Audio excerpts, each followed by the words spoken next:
মঙ্গলবার দুপুর 12:30 নাগাদ লালসিংমুড়া বাজারে একটি বাইক দুর্ঘটনার কবলে পড়ে। বাইকে থাকা দুজন সহ এক পথচারী গুরুতরভাবে আহত হয়। খবর পেয়ে বিশালগড় অগ্নি নির্বাপক দপ্তরের কর্মীরা ঘটনাস্থলে ছুটে গিয়ে আহত বিকাশ দেবনাথ, ননী গোপাল দেববর্মা এবং তুলসী নমকে উদ্ধার করে মহকুমা হাসপাতালে পৌঁছে দেয়।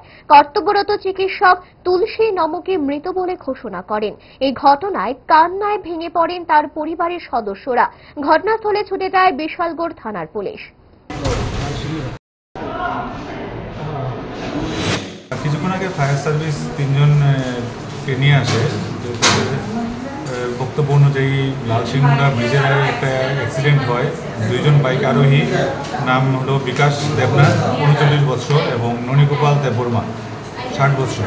এই দুজন বাইক আরোহী তুলসী নম নামে এক মহিলা রাস্তায় ধাক্কা দেয় এবং তিনজনকে ফায়ার সার্ভিস আমাদের হাসপাতালে নিয়ে আসে এবং আনার পর আমরা দেখতে পাই তুলসী নম ব্রড ডেড অবস্থায় আছেন।